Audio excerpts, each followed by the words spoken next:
était enfin temps qu'on parle de ce jeu. Salut tout le monde, c'est Spidey, bienvenue dans une toute nouvelle vidéo critique où l'on va revenir pour la première fois sur la chaîne sur un jeu vidéo. Et oui, aujourd'hui on se retrouve pour parler du jeu Marvel's Spider-Man sur PlayStation 4 mais également sur PlayStation 5, ça dépend de quand et où vous l'avez découvert, sur quelle plateforme. Pour ma part, je l'ai découvert sur PS4 le jour de sa sortie, donc j'ai pu le faire en 2018 à l'époque quand il était sorti en fin d'année, c'était en fin d'année.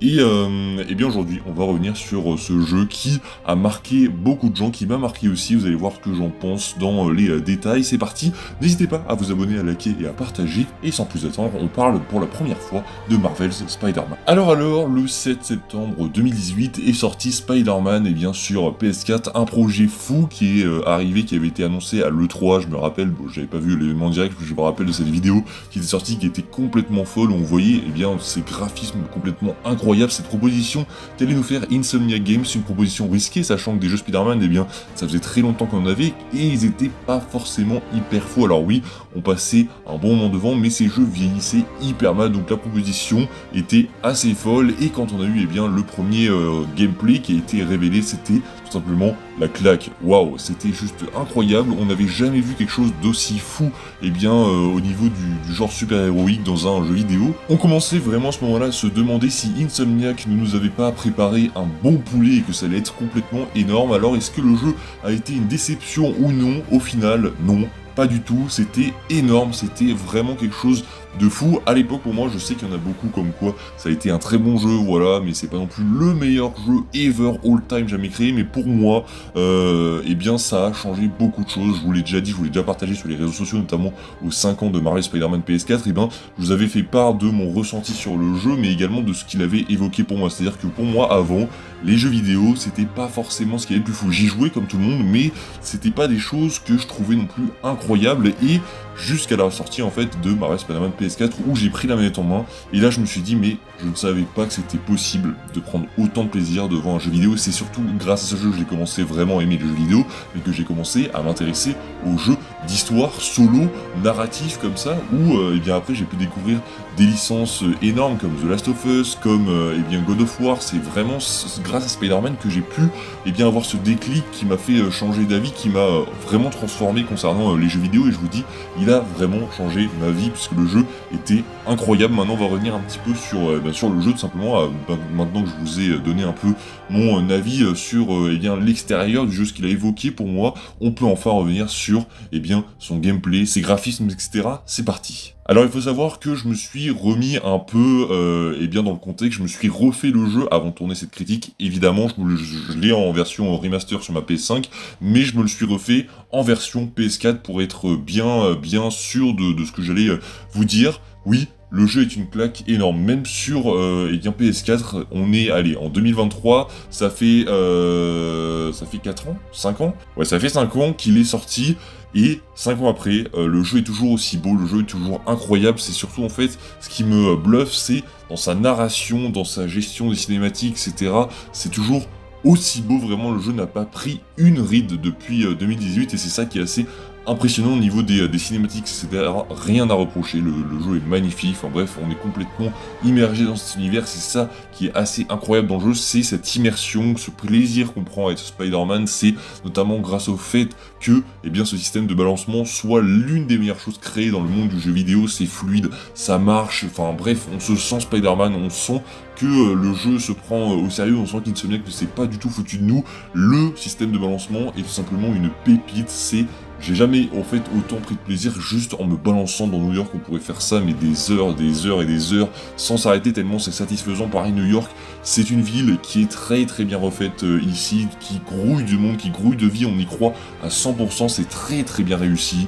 Insomniac Games a vraiment réussi à faire le mélange parfait en prenant des éléments d'autres jeux vidéo, en reprenant par exemple ce système de balancement qui était présent dans les anciens jeux Spider-Man, mais en les améliorant, en donnant un système qui est quasiment parfait aujourd'hui. Quand on nous parle dans Spider-Man 2 que le système va être encore amélioré, on se demande comment c'est possible en fait, parce que le système est déjà parfait. On reprend également les systèmes de combat à la Batman Arkham qui marchent parfaitement, sauf qu'on les a en gros mixés à la sauce de Spider-Man, ce qui fait que ça marche super bien. On a des combinaisons mais qui sont multiples pour pouvoir éliminer un ennemi, que vous preniez juste avec des coups de poing, avec vos gadgets dans les airs, etc. Il y a énormément de possibilités, c'est hyper cool. Bref, vous l'aurez compris, au niveau technique, le jeu est une pépite, il n'y a rien à redire, pas un seul bug, j'ai jamais eu un seul bug sur Spider-Man, peut-être un ou deux, je ne sais pas, mais vraiment, il n'y a quasi rien à reprocher, on touche vraiment la perfection, donc de ce côté-là, je quand même tire mon chapeau à Insomniac qui a fait un travail monstrueux. Ensuite, on va revenir sur l'histoire du jeu, donc les personnages, etc.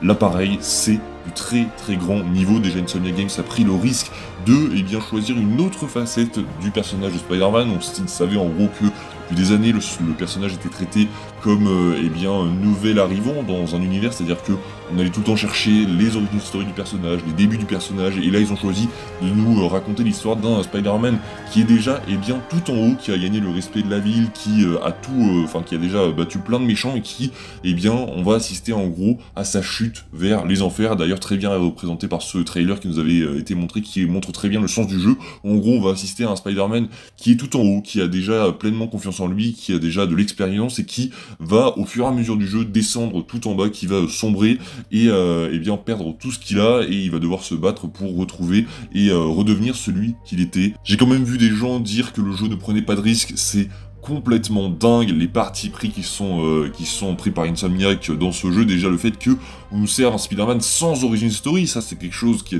n'avait jamais été fait en fait, et ça a marché hyper bien. Pareil, le méchant, comment vous pouvez dire en fait qu'il n'y a pas de parti pris Martin Lee? Qui connaissait Martin Lee? Ils ont pris un perso complètement lambda comme The Spot par exemple. Qui connaissait The Spot? Personne. Et Sony a réussi à en faire un personnage iconique maintenant. Et bien Martin Lee c'est pareil, c'est un très très bon méchant qu'ils ont réussi à mettre en lumière dans ce jeu. Ça a très très bien marché. Pareil au niveau des méchants, le retour des Sinister Six, c'était très très cool. C'était de toute façon l'un des meilleurs moments du jeu. C'était au niveau de la fin où tous les Sinister Six était réparti dans la ville, c'était très très beau, très très classe, c'était vraiment incroyable. On retrouve plein de personnages qu'on connaît déjà, comme par exemple MJ, comme Tante May également, mais on va également prendre le temps de nous introduire des possibilités pour des suites avec l'arrivée de Miles Morales qui a été introduit, là aussi gros parti pris, le personnage était absolument pas connu, je crois qu'il a été inventé en 2014 si je dis pas de conneries, et le personnage personne ne le connaissait en 2018, c'est-à-dire qu'on avait l'arrivée du film, je crois que Into the Spider-Verse est sorti en 2019, et à part ça, personne connaissait Miles Morales. C'est à partir de ce moment-là, en fait, le personnage a commencé à monter en puissance avec Into the Spider-Verse et avec donc le jeu Marvel's Spider-Man. On s'est dit, ouais, le personnage a l'air super cool, et après, on a eu l'annonce de ce standalone avec Miles Morales. D'ailleurs, la critique arrivera bientôt avant le 20 octobre, bien sûr, parce que le but de ces vidéos, c'est aussi de sortir la critique dès le jeu avant d'arriver à Marvel's Spider-Man 2. Insomniac Games a également été très intelligent dans sa communication. On nous avait caché, rappelez-vous, l'existence de Otto Octavius qui était bel et bien le grand méchant de cette histoire. En fait, toute l'histoire tournait autour de lui, mais ça, Insomniac avait fait le choix très audacieux et très intelligent surtout de garder la surprise aux joueurs, et personne ne savait que le docteur Otto Octavius était dans le jeu et que du coup le docteur Octopus allait également être de la partie. Allez, si on devrait reprocher quelque chose au jeu, ce serait peut-être ses missions annexes, pas forcément hyper intéressantes, mais moi de mon côté ça m'a plutôt plu, donc ça a été, et pareil les missions d'infiltration avec MJ qui étaient pas forcément les meilleures au monde. En tout cas voilà, j'espère que la vidéo vous aura plu, n'hésitez pas à me dire tout ça en commentaire, likez, partagez, évidemment, dites-moi vous ce que vous pensez de Spider-Man PS4, ça m'intéresse, bien sûr on se retrouve très prochainement pour parler de Spider-Man 2, de plein d'autres choses sur la chaîne Marvel, DC, etc. On se retrouve très bientôt, prenez soin de vous, salut tout le monde, c'était Spidey, ciao.